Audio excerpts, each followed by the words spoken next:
नहमदुहु व नसल्ली अला रसूलिहिल करीम।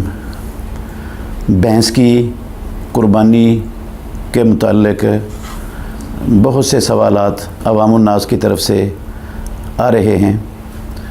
भैंस की कुर्बानी में मौजूदा दौर के अहले इल्म का इख्तिलाफ़ है। बाज़ अहले इल्म कहते हैं कि भैंस की कुर्बानी दुरुस्त नहीं है, और अक्सर अहले इल्म का ख़्याल है कि भैंस की कुर्बानी दुरुस्त है। हकीकत बात यह है, क़ुदमा में, कदीम लोगों में इस मसले में कोई इख्तिलाफ़ नहीं था। सब के सब भैंस की कुर्बानी को जायज़ करार देते थे, और भैंस गाय ही की एक किस्म है, ये कोई अलग जिनस नहीं है। ये मेरी बात नहीं है, दुनिया के तमाम अहले लुगत, जिन पर सारी दुनिया का एतमाद है कि ये काबिल एतमाद आइम्मा हैं लुगत के, सारी दुनिया में जिनकी किताबें मुस्तनद और मोतबर तरीन मानी जाती हैं, उनमें से इमाम ज़ुबैदी अपनी किताब ताजुल उरूस में, इसी तरह इमाम इब्न मंजूर अल अफ़रीकी अपनी किताब लिसानुल अरब में, और इमाम जौहरी अस्सिहा में, लुगत की तकरीबन तमाम किताबों में सब अहले लुगत इस पर मुत्तफ़िक़ हैं कि ये अल-जामूसो नौउन मिनल बकर, ये भैंस भी गाय ही की एक किस्म है, ये कोई अलग चीज़ नहीं है। ये मौजूदा दौर के अवामुन्नास का या आम लोगों का मसला नहीं है, ये उन लोगों का इत्तेफाक है जो अहले अरब शुमार होते हैं और अहले लुगत हैं, और जिनको अहले लुगत तस्लीम किया जाता है और जिनकी किताबें सारी दुनिया में मोतबर समझी जाती हैं, ये उन लोगों का इत्तेफाक है। इसी तरह मुफस्सिरीन और आइम्मा मुहद्दिसीन वो भी इसी बात को तरजीह देते रहे हैं हमेशा। इमाम अहमद बिन हम्बल रहमतुल्लाह अलैह जो इमाम अहले सुन्ना हैं, उनसे पूछा गया कि कुर्बानी भैंस की, इसमें क्या 7 लोग शरीक होंगे? तो उन्होंने कहा कि इसमें कोई इख्तिलाफ़ नहीं है, यानी 7 लोग शरीक होंगे, कोई इख्तिलाफ़ नहीं है। भैंस की कुर्बानी का उनसे पूछा गया है। तो अगर ये भैंस जिनस गाय की ना होती, अलग जिनस होती, तो फिर इमाम अहमद बिन हम्बल रहमतुल्लाह अलैह क्यों कहते भाई इसमें कोई इख्तिलाफ़ नहीं है किसी का कि इसमें 7 लोग शरीक होंगे? तो वैसे भी अल्लाह ने कुरान मजीद में सूरह हज की आयत नंबर 34 में और सूरह हज की आयत नंबर 28 में 2 जगह पर कुर्बानी के जानवरों का जिक्र किया है, बहीमतुल अनाम, और भैंस बहीमतुल अनाम में शामिल है।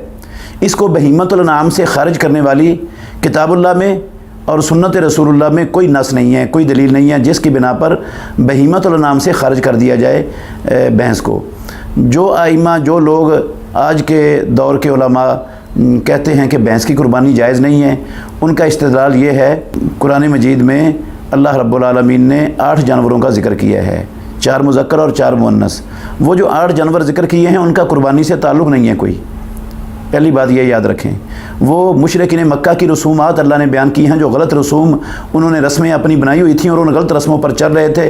अपनी मर्ज़ी से उन्होंने कुछ चीज़ों को अपने लिए हलाल किया हुआ था, कुछ को हराम किया हुआ था, कुछ को औरतों के लिए हलाल किया हुआ था, कुछ को मर्दों के लिए हलाल किया हुआ था, कुछ को सब के लिए हराम किया हुआ था। ये उनकी अपनी गंदी रस्में थीं, जिन रस्मों का रद्द अल्लाह रब्बुल आलमीन ने किया है। और 4 किस्म के जानवर इसलिए आए हैं कि अरब के यहाँ ज़्यादा यही मारूफ जानवर थे, उसमें हसर है ही नहीं है कि बहीमतुल अनाम सिर्फ यही 4 किस्म के जानवर हैं, इनके अलावा कोई बहीमतुल अनाम में आता ही नहीं। ऐसा कोई हसर वाला एक कलिमा भी उस आयत के अंदर मौजूद नहीं है। फिर उस आयत का कुर्बानी के साथ कोई ताल्लुक़ नहीं है। कुर्बानी वाली ये आयतें हैं, और बहीमतुल अनाम में भैंस शामिल है, कट्टा शामिल है। इसलिए जो है ना, इसको खारिज करने वाला बहीमतुल अनाम से मेरे कहने से या आपके कहने से या किसी आलम के कहने से खारिज नहीं होगा। इसके लिए दलील चाहिए कि बहीमतुल अनाम इसमें नहीं शामिल। बाकी बाज़ लोग जो कुर्बानी को जायज़ नहीं समझते, वो कहते हैं रसूलुल्लाह सल्लल्लाहु अलैहि वसल्लम ने नहीं की, सहाबा ने नहीं की। तो ठीक है भाईजान, रसूलुल्लाह सल्लल्लाहु अलैहि वसल्लम ने नहीं की, सहाबा ने नहीं की, मानते हैं हम, लेकिन रसूलुल्लाह सल्लल्लाहु अलैहि वसल्लम ने तो भैंस का दूध भी नहीं पिया, कट्टे का गोश्त भी नहीं खाया। अगर इस वजह से भैंस की कुर्बानी जायज़ नहीं है कि रसूलुल्लाह ने नहीं की, सहाबा ने नहीं की, तो फिर भैंस का दूध पीना कैसे जायज़ हो जाएगा? अल्लाह के नबी ने भी नहीं पिया। कट्टे का गोश्त खाना कैसे जायज़ हो जाएगा? रसूलुल्लाह सल्लल्लाहु अलैहि वसल्लम ने तो वो भी नहीं खाया। वजह ये थी भैंस की कुर्बानी ना करने की, दूध ना पीने की, गोश्त ना खाने की कट्टे का, कि ये अरब इलाके का जानवर ही नहीं है। अरब इलाके में आज भी ये जानवर नहीं पाया जाता। मेरे साथ एक भाई पढ़ते थे कुवैत के, शादीशुदा था, 2 बच्चों वाला था। एक दिन हम बैठे बात कर रहे थे, तो उसने मुझे कहा मैंने भैंस देखी नहीं आज तक। मुझे बड़ा ताज्जुब हुआ, कहता अल्लाह की कसम नहीं देखी। मैंने कहा क्या वजह? कहता है हमारे ملک میں چڑیا گھر میں ہے بھینس، تو میں کبھی چڑیا گھر گیا ہی نہیں۔ اب آپ غور کریں، جس ملک کے اندر چڑیا گھر کا جانور ہے بھینس، وہاں دودھ پینے کے لیے، گوشت کھانے کے لیے، قربانی کرنے کے لیے کہاں سے ملے گا؟ تو اس لیے قدیم ائمہ میں کوئی اختلاف نہیں تھا بھینس کی قربانی کے جواز کا۔ یہ صرف آج کے دور کے بعد کے علماء نے، متاخرین نے، بعض لوگوں نے اختلاف کیا ہے، اور یہ اختلاف کرنے والوں کے پاس کوئی مضبوط دلیل نہیں ہے۔ اس لیے راجح بات یہی ہے کہ بھینس کی قربانی درست ہے، صحیح ہے، ہو سکتی ہے، کٹے کی ہو جاتی ہے، اور اس کے لیے گائے کا ہی حکم ہے۔ جس طرح گائے میں 7 لوگ شریک ہو سکتے ہیں، اس طرح کٹے اور بھینس میں بھی 7 لوگ شریک ہو سکتے ہیں۔